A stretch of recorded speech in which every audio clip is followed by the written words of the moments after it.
우리 인생의 고통과 불안, 방황이 어쩌면 우리가 가진 것이 너무 적기 때문이 아니라 오래된 비밀 하나를 잊었기 때문은 아닐까 생각해 보신 적 있으신지요? 그 비밀은 이미 2000여 년 전 성현들께서 우리에게 남겨주신 것입니다. 그것은 육아의 경전 속에 숨어 있고 부처님의 말씀 속에 깃들어 있으며 도가의 맑은 바람결에 흐르고 있습니다. 이를 아는 이는 마음이 고요한 물과 같아 큰 흐름 속에서도 태산처럼 흔들리지 않지만 이를 모르는 이는 평생을 감정과 욕망에 휩쓸려 지쳐 쓰러질 때까지 헤매게 됩니다. 남해근 선생께서는 일찍이 큰 울림을 주는 말씀을 남기셨습니다. 육아의 자세, 도가의 몸, 불가의 마음. 이 세 갈래 길은 서로 달라 보이지만 결국 세 줄기 강물이 하나의 드넓은 바다로 흘러드는 것과 같습니다. 육아는 우리가 세상에 바로 설 자세를 가르쳐주고 도는 우리가 하늘과 땅과 하나 되도록 이끌어줍니다. 이 소란하고 각박한 시대의 유교, 불교, 도교의 지혜는 우리를 위해 새로운 등불을 밝혀줍니다. 육아는 인애로서 사회적 책임을 다하게 하고 불가는 자비로서 자기의 한계를 넘어서게 하며 도가는 자연의 흐름에 맞춰 몸과 마음의 조화를 찾게 합니다. 세 강이 바다에서 만나듯 이 모든 것은 결국 사랑과 조화라는 궁극의 진리로 귀결됩니다. 부와 명예를 좇다가 방향을 잃고 물질을 추구하다가 처음의 마음을 잊어버리는 이들이 얼마나 많습니까? 현대의 저명한 학자 남해근 선생께서 말씀하신 육아의 자세, 도가의 몸, 불가의 마음이라는 이 한마디는 중화문화의 세 기둥이 품은 정수를 담고 있습니다. 오늘 우리 함께 유불도 삼교가 이르는 최고의 경지에 들어가 오랫동안 잊고 지냈던 마음의 평온과 지혜의 빛을 찾아보고자 합니다. 육아의 가장 높은 경지는 어질미 끝이 없어 그 덕으로 천하를 감화시키는 것입니다. 처음의 경지는 몸을 닫고 집안을 바로 세우는 것입니다. 육아의 문은 수신, 즉 자신을 닦는 데서 시작됩니다. 대학에서 이르기를 옛날에 천하의 밝은 덕을 밝히고자 하는 자는 먼저 그 몸을 닦았다고 했습니다. 이 단계에서는 자신의 인품을 완성하고 인의의지의 덕을 기르는 데 중점을 둡니다. 공자께서는 천하를 주유하며 수없이 냉대를 받았지만 자신이 서고자 하면 남을 먼저 세우고 자신이 이루고자 하면 남을 먼저 이루게 한다는 마음으로 백성을 다스리고 나라를 안정시키고자 하셨습니다. 개인의 수양이 일정한 경지에 이르면 비로소 집안을 가지런히 하고 나라를 다스리며 천하를 평안하게 할 수 있습니다. 범중엄은 천하의 근심은 누구보다 먼저 하고 천하의 즐거움은 가장 나중에 누린다고 했으며 제갈량은 몸을 바쳐 모든 힘을 다하고 죽은 뒤에야 멈춘다고 했습니다. 이들은 모두 천하를 자신의 소임으로 여기고 인자한 마음으로 세상의 고통을 덜어주고자 했던 대표적인 인물들입니다. 가장 높은 경지는 성인의 경지입니다. 육아의 최고 경지는 성인이 되어 마음이 하고자 하는 바를 따라도 법도를 넘지 않는 자유로운 상태에 이르는 것입니다. 이때의 성인은 이미 하늘과 땅과 그 덕을 나란히 하여 맹자가 말한 호연지기가 하늘과 땅 사이에 가득한 것과 같습니다. 손짓 하나, 발걸음 하나가 모두 도덕의 표현이 됩니다. 그들은 더 이상 애써 선을 행하려 하지 않는데 이는 선함이 이미 본성의 자연스러운 드러남이 되었기 때문입니다. 불가의 가장 높은 경지는 깨달음을 얻어 부처가 되고 자비로 중생을 구제하는 것입니다. 처음의 경지는 번뇌에서 벗어나는 것입니다. 불가 수행은 고통에 대한 자각에서 시작됩니다. 석가모니께서는 늙고 병들어 죽는 고통을 보시고는 이를 해결하고자 출가의 길을 택하셨습니다. 이 단계에서는 탐욕과 성냄, 어리석음이라는 세 가지 독을 끊어내고 계율과 선정, 지혜라는 세 가지 배움을 닦는 데 중점을 둡니다.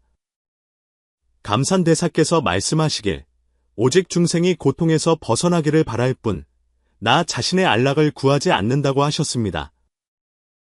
먼저 스스로를 구제해야 남을 구제할 수 있는 법입니다. 다음 경지는 보살의 길을 행하는 것입니다. 아라한의 경지에 이른 대승 수행자는 개인의 해탈에 만족하지 않고 위로는 부처의 도를 구하고 아래로는 중생을 구제하고자 합니다. 관세음 보살은 1000곳에서 불러도 1000곳에서 응답하시고 지장보살은 지옥이 텅 비기 전에는 성불하지 않겠다고 서원하셨습니다.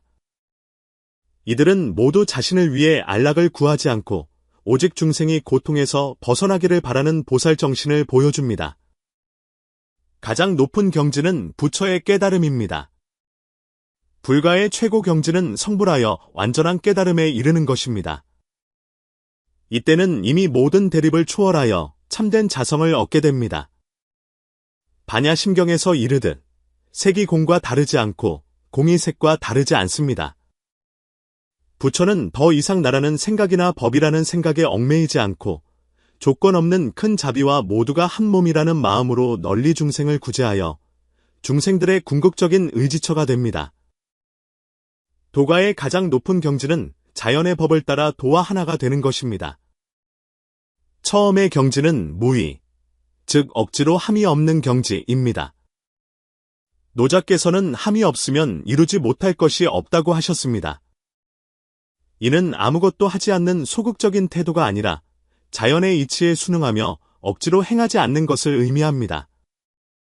장자의 포정애호 이야기는 이 경지를 완벽하게 보여줍니다. 기술이 극에 달하면 빈틈없는 곳에 빈틈을 만들어 칼날을 놀리듯 자유자재하게 됩니다.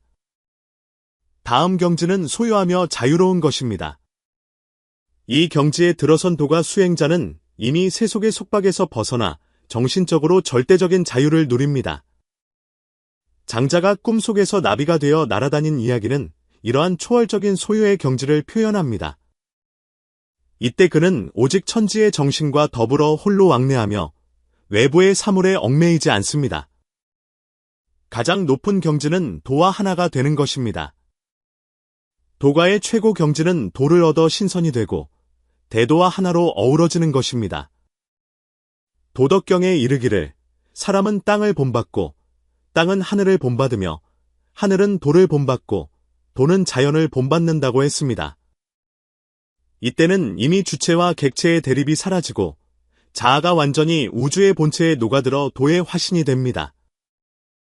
새 가르침의 정수를 깊이 살펴보면 이들이 서로 완전히 분리된 것이 아니라 세 강이 바다로 모이듯 결국 하나의 근원으로 돌아간다는 것을 알 수 있습니다. 유가의 인, 불가의 자비, 도가의 자연은 모두 사랑과 조화라는 같은 궁극의 진리를 향하고 있습니다. 진정으로 큰 지혜를 지닌 사람은 유가적인 자세로 세상에 나아가 인자한 마음으로 사회에 봉사하고 불가적인 마음으로 세속을 벗어나 자비심으로 중생을 구제하며 도가적인 방식으로 자연의 도리에 따라 몸과 마음을 조화롭게 합니다. 명나라의 대학자 왕양명은 세 가르침을 집대성하여 암과 행동이 하나라는 지행합의를 제시했습니다. 거기에는 유가의 책임감과 불가의 깨달음, 그리고 도가의 소탈함이 모두 담겨 있습니다. 이처럼 빠르게 변화하는 현대의 사회에서 우리에게는 더욱 이러한 원흉한 지혜가 필요합니다. 유가의 뜻을 인생의 방향으로 삼고 불가의 자비를 처세의 기준으로 삼으며 도가의 자연스러움을 삶의 태도로 삼는 것입니다. 그리해야만 번잡한 세상 속에서 본심을 지키고 소란함 속에서 맑음을 유지하며 공경과 좌절 속에서도 초연하고 자유로울 수 있습니다. 사람으로 태어나 우리는 모두 삶의 의미와 가치를 찾아 헤맵니다. 유불도 세 가르침은 우리에게 완전한 수행 체계를 제시합니다. 유가는 우리에게 책임감을, 불가는 자비를, 도가는 수능을 가르쳐 줍니다. 이 세 가지 덕목이 우리 마음속에서 하나로 어우러질 때 우리는 이미 인생의 가장 높은 경지로 나아가는 넓고 평탄한 길 위에 서 있는 것입니다. 여러분께서는 현대 사회에서 우리가 유불도 세 가르침 중 어떤 지혜를 가장 필요로 한다고 생각하시는지요? 여러분의 소중한 깨달음을 나누어 주시길 바랍니다. 오늘 우리는 먼지 속에 묻혀있던 이 지혜를 함께 들추어보며 세 가르침의 최고 경지가 어떻게 서로 얽혀 우리 삶의 지도를 그려내는지 살펴볼 것입니다. 하지만 미리 말씀드립니다. 만약 당신이 지금 이 글을 읽고 있다면 이는 결코 우연이 아닐 것입니다. 어쩌면 이는 당신과 옛 성현들의 오래된 만남일지도 모릅니다. 불경에 이르기를 부처님의 법은 인연이 없으면 들을 수 없고 인연이 있어야만 비로소 만날 수 있다고 했습니다. 그러니 인연을 믿으신다면 당신의 축복을 남겨주시길 바랍니다. 마음이 평안하기를, 세상이 조화롭기를 하고 적어보십시오. 이는 자신을 위한 기원이자 선한 마음의 메아리가 될 것입니다. 이어지는 내용에서 우리는 하나의 궁극적인 질문에 대한 답을 한 걸음씩 풀어갈 것입니다. 만약 유불도의 지혜가 궁극적으로 같은 문을 가리킨다면 그 문 뒤에는 과연 어떤 진실이 숨겨져 있을까요? 그 답은 아마도 당신이 삶에 대해 가졌던 모든 이해를 뒤바꿀지도 모릅니다. 유불도 세 가르침이 서로 달라 보이면서도 어째서 결국 같은 종착지를 향하는지 생각해 보신 적이 있습니까? 불교에는 깨달음이라는 말이 있습니다. 깨달음이란 무엇일까요?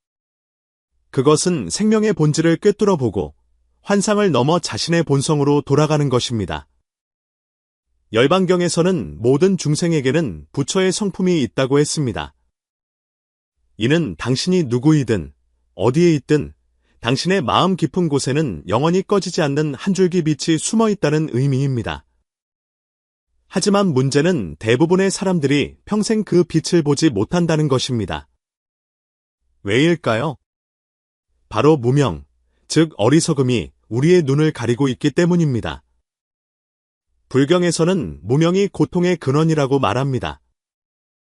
무명은 우리가 진실을 보지 못하게 하고 헛된 것에 집착하게 만들며 감정과 욕망, 두려움에 조종당하게 하여 윤회의 굴레 속을 끝없이 떠돌게 합니다. 당신은 행복을 좇고 있다고 생각하지만 실은 그림자를 좇고 있는 것입니다. 당신은 살고 있다고 생각하지만 실은 욕망에 이끌려 다니고 있을 뿐입니다. 석가모니께서 보리수 아래에서 깨달음을 얻으셨을 때 우주의 모든 현상이 꿈과 같고 환상과 같으며 이슬과 같고 번개와 같다고 보셨습니다. 그분은 말씀하셨습니다. 모든 현상은 꿈과 같고 환상과 같고 물거품과 같고 그림자와 같으니 마땅히 이와 같이 보아야 한다. 이는 단지 부처님의 지혜일 뿐만 아니라 생명의 수수께끼를 푸는 열쇠이기도 합니다. 불교는 우리에게 고통의 근원이 외부에 있는 것이 아니라 우리 마음의 집착에 있다고 가르칩니다. 무엇에 대한 집착일까요? 나에 대한 집착, 소유에 대한 집착, 옳고 그름에 대한 집착, 삶과 죽음에 대한 집착입니다. 그러나 당신이 그 집착을 내려놓을 때 당신은 본래부터 완전했음을 발견하게 될 것입니다. 여기에 더욱 놀라운 진실이 있습니다. 불교에서는 모든 가르침이 결국 마음 하나에 달려있다고 봅니다. 화엄경에서는 마음과 부처와 중생, 이 셋은 아무런 차별이 없다고 했습니다. 즉, 부처는 먼 곳에 있는 것이 아니라 바로 당신의 마음 속에 있다는 것입니다. 만약 당신이 자신의 마음을 본다면 당신은 부처를 본 것입니다. 만약 당신이 자신의 마음을 보지 못한다면 당신은 윤회 속에서 끊임없이 허우적거릴 것입니다. 이것이 바로 불가가 말하는 최고 경지가 외적인 성취나 공덕을 쌓는 것이 아니라 가장 본래적인 깨달음으로 돌아가는 것인 이유입니다. 당신이 진정으로 깨달을 때 당신은 유가의 인, 도가의 자연, 불가의 자비가 실은 모두 같은 것을 이야기하고 있음을 보게 될 것입니다. 모든 법은 하나로 돌아가고 모든 중생은 평등하며 마음이 곧 도라는 것을 말입니다. 하지만 진정 두려운 것은 우리가 이 이치를 알면서도 여전히 자신의 환상 속에 갇혀 있다는 사실입니다. 왜일까요? 아는 것과 진정으로 보는 것은 전혀 다른 문제이기 때문입니다. 다음 장에서는 당신을 실제 불교 이야기 속으로 안내할 것입니다. 그 이야기 속에서 어떤 이는 한마디 말을 통해 보는 순간을 얻었습니다. 그 순간 하늘과 땅은 고요해지고 모든 중생이 함께 깨달았습니다. 첫 번째, 세상 속으로. 그해 장안성의 저녁 노을이 짙게 깔리고 저작거리의 불빛과 종소리가 어우러지며 사람들 사이로 외침과 웃음소리가 들려왔습니다. 그러나 인문주라는 젊은이는 주작대로의 다리 위에서 오랫동안 움직이지 않고 서 있었습니다.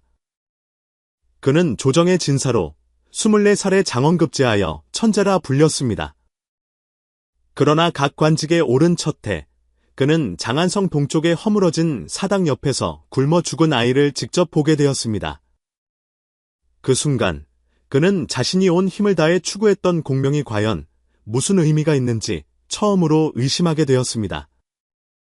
밤에 인문주는 논어를 펼치다가 공자의 말씀, 자신이 서고자 하면 남을 먼저 세우고 자신이 이루고자 하면 남을 먼저 이루게 하라는 구절을 보았습니다.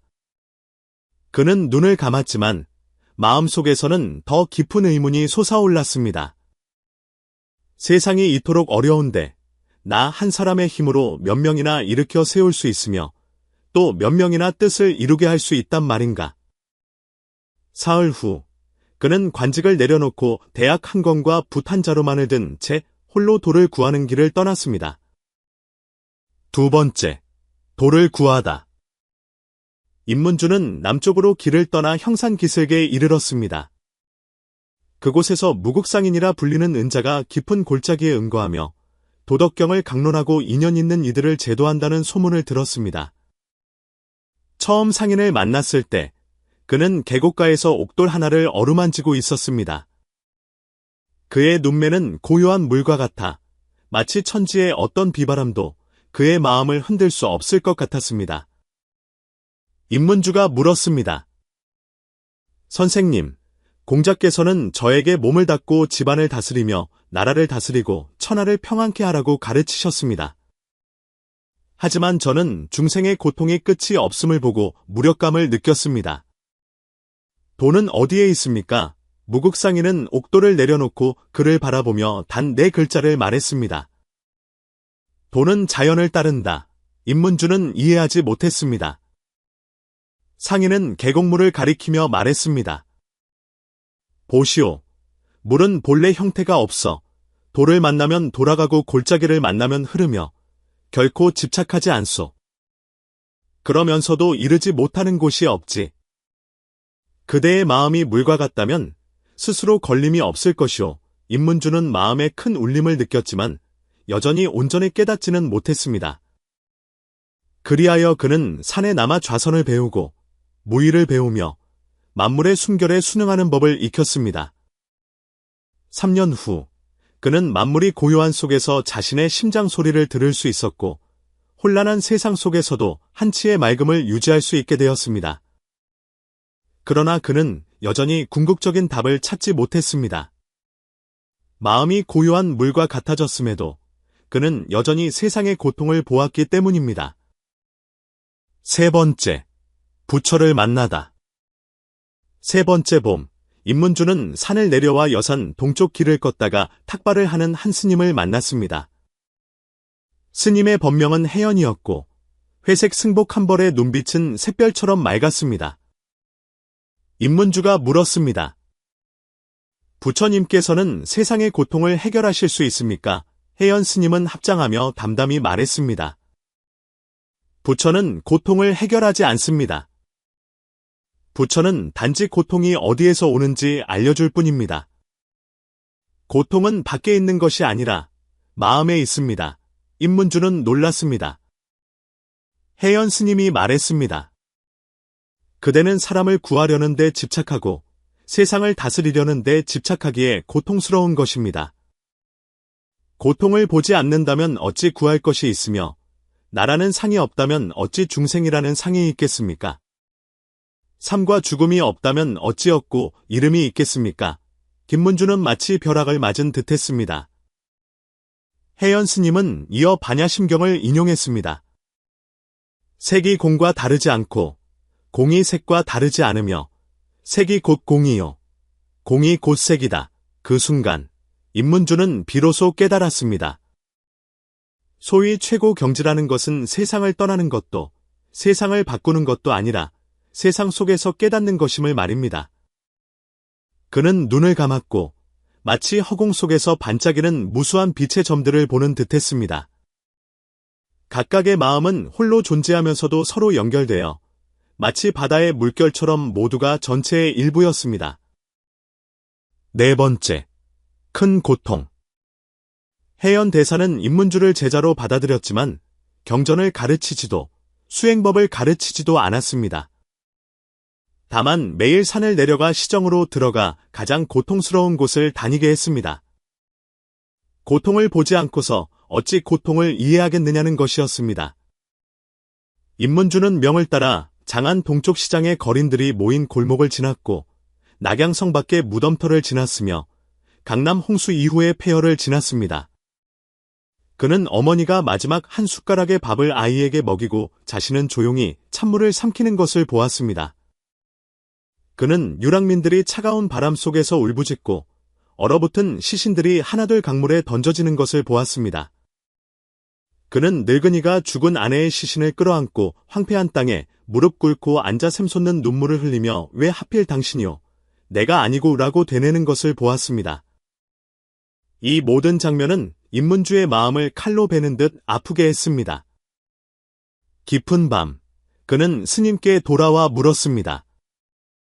모든 중생에게 불성이 있고 세기국공이라면 어찌하여 이 세상에는 이토록 많은 고통이 있습니까? 해연 스님은 그저 담담히 물었습니다. 문주야, 너는 세상을 대신해 묻는 것이냐? 아니면 너 자신을 위해 묻는 것이냐?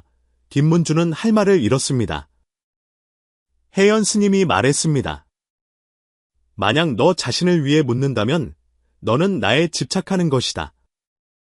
만약 세상을 위해 묻는다면 너는 중생에 집착하는 것이다. 고통은 본래 형태가 없는 것인데 집착이 그 형태를 만드는 것이다. 그날 밤, 인문주는 뜬 눈으로 밤을 새웠습니다. 그는 자신이 사람들을 구하고 싶었던 것이 실은 자신을 구하고 싶었던 것이며 천하의 고통을 해결하고 싶었던 것이 실은 자신의 공덕에 집착하고 있었음을 깨닫기 시작했습니다. 다섯 번째, 문득 깨닫다. 나흘째 새벽, 해연 스님은 인문주를 데리고 여산 정상에 올랐습니다. 새벽 안개가 자욱하고 만물이 고요했습니다. 해연 스님은 구름 바다를 가리키며 말했습니다. 저 구름을 보아라. 올 때 소리가 없고 갈 때 흔적이 없으며 생겨남을 기뻐하지도 사라짐을 두려워하지도 않지만 안이 있는 곳이 없구나. 인문주는 넘실거리는 구름을 바라보다가 문득 눈물을 흘렸습니다. 해연 스님이 말했습니다. 이것이 바로 공이다. 공은 텅 빈 것이 아니다. 공은 걸림이 없는 것이니 있음이 곧 없음이요, 없음이 곧 있음이다. 내가 더 이상 나에 집착하지 않을 때 비로소 온 세상을 볼 수 있고 내가 더 이상 삶과 죽음에 저항하지 않을 때 비로소 진정으로 살게 될 것이다. 그 순간 인문주는 자신의 마음이 부서지는 소리를 들은 듯했습니다. 이제껏 느껴보지 못한 맑음이 가슴속에서 서서히 차올랐습니다. 그는 육아는 세상을 다스리고 도가는 몸을 다스리며 불가는 마음을 다스린다는 말을 떠올렸습니다. 그는 마침내 깨달았습니다. 세상을 다스리는 것은 중생을 위함이고 몸을 다스리는 것은 도에 순응하기 위함이며 마음을 다스리는 것이야말로 근본이라는 것을. 마음이 편안하지 않으면 그 어떤 공덕도 결국 스쳐 지나가는 구름과 같을 것이기 때문입니다. 여섯 번째, 세상으로 돌아가다. 3년 후, 인문주는 산을 내려와 다시 장안으로 돌아왔습니다. 달라진 점은 이번에는 공명을 구하지도 해탈을 구하지도 않았다는 것입니다. 그는 그저 고요한 마음 하나를 가지고 작고 소박한 일들을 하나씩 해나갔습니다. 그는 의숙을 여러 가난한 아이들에게 글을 가르쳤고 백성들을 모아 제방을 쌓아 다시는 홍수가 마을을 휩쓸지 않도록 했습니다. 그는 동쪽 시장에 죽 수는 곳을 마련하여 매일 굶주린 아이들에게 직접 죽을 퍼주었습니다. 누군가 그에게 물었습니다. 이미 불법에 통달하셨는데 어찌하여 깊은 산에 들어가 수행하며 평생의 고요함을 구하지 않으십니까? 김문주는 그저 미소 지으며 말했습니다. 고요함은 산속에 있는 것이 아니라 제 마음 속에 있습니다. 산속에는 고통이 없으나 제 마음에 고통이 있다면 여전히 지옥일 것이요. 저작거리가 소란스러워도 제 마음에 고통이 없다면 어디든 정토일 것입니다. 그해 겨울, 장안의 첫눈이 몹시 많이 내렸습니다. 인문주는 추위에 얼어붙은 한 유랑민을 끌어안고 낮은 목소리로 을조렸습니다. 모든 중생에게는 부처의 성품이 깃들어 있으니 다음 생에는 부디 고통받지 마시옵소서. 그 순간 그의 눈에는 눈물이 없었고 마음에는 슬픔이 없었으며 오직 끝없는 자비와 평온만이 가득했습니다. 그는 마침내 깨달았습니다. 육아의 책임감, 불가의 자비, 도가의 자연스러움은 세 갈래 길이 아니라 천지만물과 하나 되어 마음이 바람처럼 자유로워지는 같은 종착지로 향하는 길이라는 것을.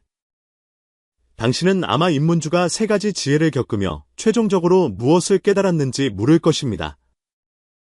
답은 책에도 경전의 어느 구절에도 있지 않고 오직 마음에 있습니다. 부처님께서 말씀하시길 마음이 생기면 온갖 법이 생기고 마음이 사라지면 온갖 법이 사라진다고 하셨습니다. 이 말씀은 거의 모든 것을 꿰뚫고 있습니다. 첫 번째 경지는 육아의 이치입니다. 육아는 우리에게 몸을 닫고 집안을 다스리고 나라를 다스리고 천하를 평안케 하라고 가르칩니다. 이는 겉으로 보기에는 외적인 행동 같지만 그 본질은 자신을 바로 세우는 데 있습니다. 자신을 세운다는 것은 뽐내거나 명예를 좇는 것이 아니라 스스로 한 줄기 빛이 되어 그 빛으로 다른 사람을 비추는 것입니다. 공자께서 자신이 서고자 하면 남을 먼저 세우고 자신이 이루고자 하면 남을 먼저 이루게 하라고 말씀하신 것처럼 말입니다. 이는 만약 당신이 스스로조차 편안하게 하지 못한다면 어떻게 다른 사람을 편안하게 할 수 있겠냐는 의미입니다. 그래서 인문주의 첫걸음은 공명을 추구하여 설 자리를 얻는 것이었습니다. 그러나 문제는 자신을 세우는 데에만 머무르면 집착에 빠지게 된다는 것입니다. 이것이 첫 번째 어려움입니다. 두 번째 경지는 도가의 수능입니다. 인문주가 무국상인을 만났을 때 그는 도가 자연을 본받는다는 것을 배웠습니다. 자연이란 무엇일까요? 방임도, 소극적인 현실 도피도 아닙니다. 그것은 가장 진실한 상태로 돌아가 만물의 법칙에 순응하는 것입니다. 노자께서 사람은 땅을 본받고 땅은 하늘을 본받으며 하늘은 도를 본받고 도는 자연을 본받는다고 말씀하셨습니다. 이는 당신이 더 이상 세상과 맞서지 않을 때 비로소 세상과 하나가 될 수 있다는 의미입니다. 물이 가장 좋은 예입니다. 물은 막히면 돌아가고 골짜기를 만나면 흐르며 결코 집착하지 않지만 이르지 못하는 곳이 없습니다. 그래서 인문주는 형산에서 마음을 고요히 하는 법을 배우고 생명의 흐름에 순응하는 법을 배우며 자신의 마음을 물처럼 자유롭게 흐르도록 하는 법을 배웠습니다. 그러나 그렇게 하고도 그는 여전히 세상의 고통을 보았고 여전히 마음을 놓지 못했습니다. 이것이 두 번째 어려움입니다. 세 번째 경지는 불가의 깨달음입니다. 그가 해연 대사를 만났을 때 비로소 모든 것이 풀리기 시작했습니다. 해연 스님은 그에게 부처는 고통을 해결하지 않고 단지 길을 가리킬 뿐이다 라고 말했습니다. 이 말씀은 매우 중요합니다. 왜냐하면 우리는 행복을 재물, 건강, 감정, 지위와 같은 외적인 조건에 의지하는 습관이 있기 때문입니다. 그러나 부처님께서는 모든 고통은 외부에서 만들어지는 것이 아니라 마음이 만들어내는 건이라고 말씀하셨습니다. 금강경에서는 모든 현상은 꿈과 같고 환상과 같다고 했습니다. 당신이 명예와 이익에 집착하면 명예와 이익에 갇히게 됩니다. 당신이 감정에 집착하면 감정에 삼켜지게 됩니다. 당신이 삶과 죽음에 집착하면 삶과 죽음에 얽매이게 됩니다. 내려놓는다는 것은 노력을 포기하는 것이 아니라 모든 것이 인연에 따라 생겨나고 모든 것이 흐르며 모든 것이 결국 공으로 돌아간다는 것을 이해하는 것입니다. 인문주는 마침내 깨달았습니다. 사람을 구하는 것은 내가 너를 구하는 것이 아니라 그가 깨달은 그 순간 그와 중생 사이에 이미 아무런 구별이 없다는 것을 말입니다. 그러나 여기까지 와서도 우리는 겨우 진실의 가장자리에 닿았을 뿐입니다. 유불도의 최고 경지는 세 단계의 수행이 아니라 한순간에 만나는 세 갈래의 강물과 같기 때문입니다. 유가의 자리이탈은 우리를 세상 속으로 들어가게 하고 도가의 무의자연은 우리를 세상에 순응하게 하며 불가의 깨달음과 자비는 우리를 세상 너머로 이끌어줍니다. 이 세 가지가 함께 어우러질 때 비로소 인생은 원만해집니다. 하지만 문제는 우리가 이 이치를 이미 알고 있으면서도 왜 대부분의 사람들은 여전히 고통스럽게 살아가는가 하는 점입니다. 그것은 마음속의 집착이 당신이 생각하는 것보다 훨씬 더 깊고 은밀하기 때문입니다. 우리는 내려놓기만 하면 삶이 편안하고 자유로워질 것이라고 생각합니다. 그러나 현실은 내려놓으려 할수록 오히려 더 내려놓지 못하는 경우가 많습니다. 왜일까요? 대부분의 사람들의 집착은 머릿속이 아니라 잠재의식 깊은 곳에 자리 잡고 있기 때문입니다. 첫 번째 집착은 나에 대한 집착입니다. 불경에서는 이를 아집이라고 부릅니다. 능가경에서는 모든 중생은 시작도 없는 옛적부터 망상으로 나라는 것이 있다고 집착해왔다고 했습니다.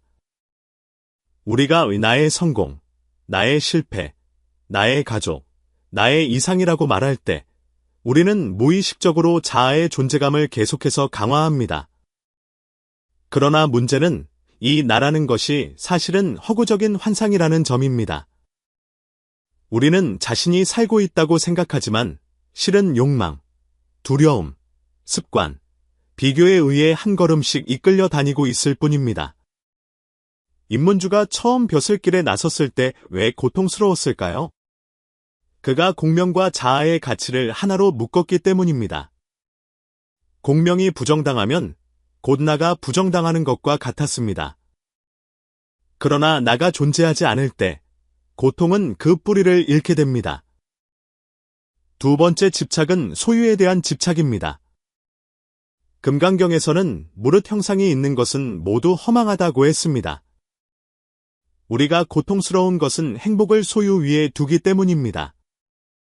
당신은 재물을 소유하고 싶어 하기에 잃는 것을 두려워합니다. 당신은 감정을 소유하고 싶어 하기에 떠나보내는 것을 두려워합니다. 당신은 건강, 지위, 관계, 존중을 소유하고 싶어 하기에 늘 불안하고 비교하며 살아갑니다. 그러나 생각해 본 적이 있습니까? 당신이 원하는 모든 것을 얻는다 해도 불안은 여전히 사라지지 않을 것이라는 사실을 말입니다. 왜일까요?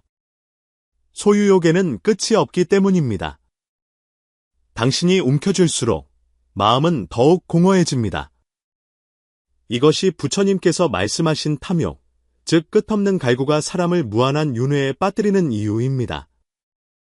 인문주가 여산에서 마음이 고요한 물과 같아지는 법을 배운 것은 그가 소유라는 환상을 내려놓기 시작하고 더 이상 권력과 명예에 집착하지 않고 생명 본래의 흐름에 순응했기 때문입니다.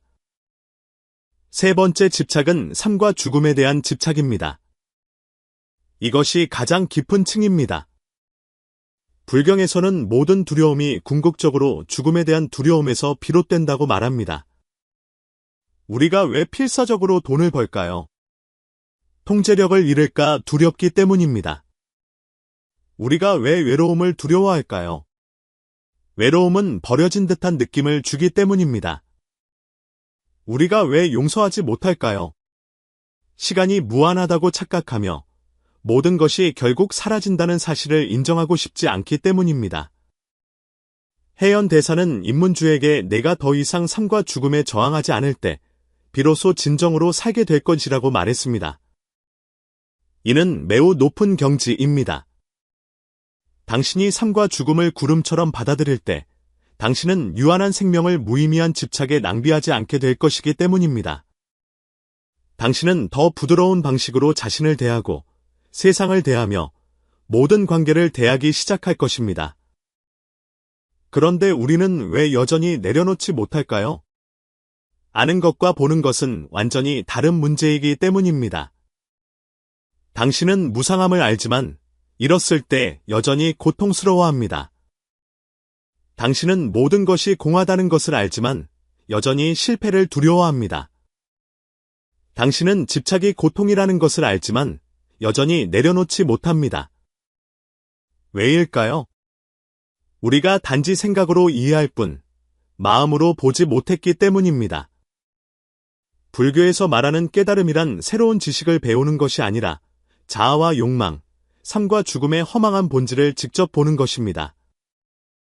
마치 입문주가 경전을 읽고 불경을 외웠지만 직접 고통을 보고 자신의 집착과 마주하고 나서야 비로소 진정으로 보고 진정으로 자유로워진 것처럼 말입니다.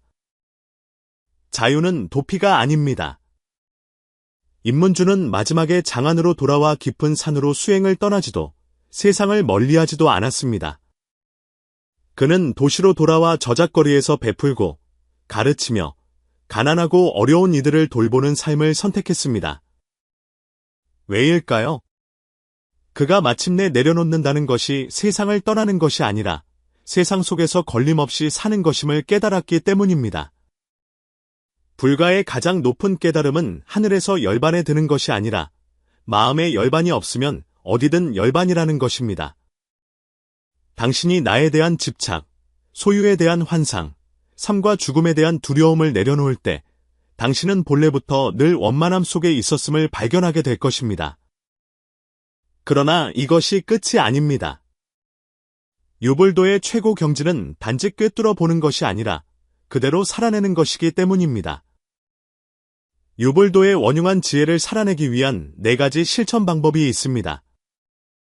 우리는 종종 깨달음이 한순간의 빛이라고 생각하지만 사실 깨달음은 한 방울의 물과 같아서 매일 조금씩 삶의 모든 구석에 스며들어야 합니다. 오늘, 지금 바로 당신이 일상 속에서 유불도의 최고 경지를 실천할 수 있는 4가지 방법을 드립니다. 첫 번째 방법, 매일 자신에게 한 가지 질문을 던져보십시오. 이는 육아의 지혜에서 비롯된 수신입니다. 매일 자신에게 하나의 질문을 던져보십시오. 오늘, 나는 내 마음을 잘 다스렸는가? 복잡할 필요 없습니다. 단 5분간 조용히 앉아 숨을 쉬며 오늘의 행동, 말, 생각이 당신이 되고자 하는 그 사람과 부합했는지 생각해 보십시오. 이것이 자신을 닦는 시작입니다. 만약 당신이 매일 스스로를 돌아볼 수 있다면 점차 견고한 내면의 질서가 세워져 세상에 바로 설 수 있는 사람이 될 것입니다. 두 번째 방법, 호흡에 순응하는 연습을 하십시오. 이는 도가의 지혜에서 비롯된 무의입니다. 조용한 곳을 찾아 눈을 감고 아무것도 하지 않은 채 그저 숨이 자연스럽게 들어오고 나가는 것을 느껴보십시오. 억지로 호흡의 리듬을 조절하지 말고 잡념에 저항하지도 마십시오. 그저 잡념이 오도록 허락하고 또 가게 내버려 두십시오. 당신이 호흡에 순응하기 시작하면 당신의 마음이 물처럼 서서히 부드러워지고 서서히 고요해지는 것을 발견하게 될 것입니다. 이것이 도가 자연을 따르는 첫걸음입니다. 세 번째 방법, 자비의 한 생각을 일으키십시오. 이는 불가의 지혜에서 비롯된 깨달음입니다. 당신이 누군가에게 화가 나거나 원망하거나 질투할 때 감정이 솟아오르는 그 순간에 마음속으로 한마디를 되뇌십시오. 그대가 고통에서 벗어나기를, 내가 자유롭기를, 이것은 상대를 위한 것이 아니라 바로 당신 자신을 위한 것입니다. 당신이 자비를 연습할 때 감정의 무게가 내려지고 당신의 마음이 깃털처럼 가벼워지는 것을 발견하게 될 것입니다. 불교에서는 마음을 돌이킬 수 있으면 곧 부처와 같다고 했습니다. 경계를 바꾼다는 것은 다른 사람을 바꾸는 것이 아니라 당신의 관점을 바꾸는 것입니다. 네 번째 방법, 무상일기를 써보십시오. 이는 세 가르침이 하나로 합쳐진 깨달음입니다. 매일 당신을 감사하게 한 3가지 일과 당신이 걱정하는 한 가지 일을 적어보십시오. 그리고 나서 자신에게 모든 것이 무상함을 일깨워 주십시오. 이 연습의 의미는 당신이 소유가 단지 일시적인 것이고 잃는 것 또한 일시적인 것임을 직접 체험하게 하는 것입니다. 당신은 점차 잃는 것이 두렵지 않다는 것을 발견하게 될 것입니다. 왜냐하면 생명은 본래 흐르는 것이고 중요한 것은 당신의 마음이 자유로운가 하는 것이기 때문입니다. 지혜를 삶의 방식으로 만드십시오. 만약 당신이 매일 이 4가지 작은 일을 실천한다면 자신의 행동을 살피고 호흡과 리듬에 순응하며 자비와 내려놓음을 연습하고 무상의 진리를 받아들이게 될 것입니다. 서서히 당신은 신비로운 변화를 발견하게 될 것입니다. 당신은 더 가볍게, 더 부드럽게, 더 힘있게 살기 시작합니다. 당신은 더 이상 감정의 파도에 휩쓸려 길을 잃지 않고 얻고 잃음에 따라 불안해하지 않으며 삶과 죽음의 무상함 때문에 두려워하지 않게 됩니다. 이것이 바로 유불도의 지혜가 삶에 뿌리 내리는 것입니다. 자신을 세워 남을 이롭게 하고 자연에 순응하며 자비로 깨달아 원만하고 자유롭게 사는 것입니다. 당신은 우리가 무엇을 추구하든 결국 우리가 찾는 것은 마음의 평온이라는 것을 발견했습니까? 육아는 우리에게 자신을 세워 남을 이롭게 하라고 가르쳐 세상에 굳건히 서게 합니다. 도가는 우리에게 자연의 법을 따르라고 가르쳐 만물에 순응하며 하늘과 땅에 맞서지 않게 합니다. 불가는 우리에게 깨달음과 자비를 가르쳐 우리 자신의 마음으로 돌아가 진정한 자신을 보게 합니다. 이 세 갈래 길은 서로 다른 강이 아니라 결국 원만함이라는 같은 바다로 흘러드는 세 줄기 힘입니다. 그런데 문제는 진리가 이토록 명확한데도 왜 우리는 여전히 고통스러울까요? 우리가 아직 진정으로 보지 못했기 때문입니다. 부처님께서 말씀하시길 불법은 말해주는 이가 없으면 지혜가 있어도 이해할 수 없다고 하셨습니다. 이는 단지 이치를 듣는 것만으로는 부족하며 당신이 직접 체험하고 느끼고 살아내야 한다는 의미입니다. 당신이 자신을 닫고 순응하고 알아차리고 자비심을 낼 때 당신은 비로소 깨닫게 될 것입니다. 가장 높은 지혜는 모든 것을 꿰뚫어 보는 것이 아니라 마음에 걸림이 없는 것임을 말입니다. 그러므로 만약 당신이 지금 이 글을 읽고 있다면 이것은 결코 우연이 아닙니다. 어쩌면 이것이 바로 당신이 처음으로 문을 두드리는 순간이자 오래된 지혜와의 오랜만의 재회일지도 모릅니다. 마지막으로 당신의 축복을 남겨주시길 청합니다. 내 마음이 평안하기를, 세상이 조화롭기를. 우리가 속세에서 수행하며 복잡함 속에서 맑음을 지키기를, 무상함 속에서 흔들리지 않는 평온을 찾기를 기원합니다. 진정한 수행이란 세상을 떠나는 것이 아니라 세상 속에서 자유로운 마음 하나로 살아가는 것이기 때문입니다.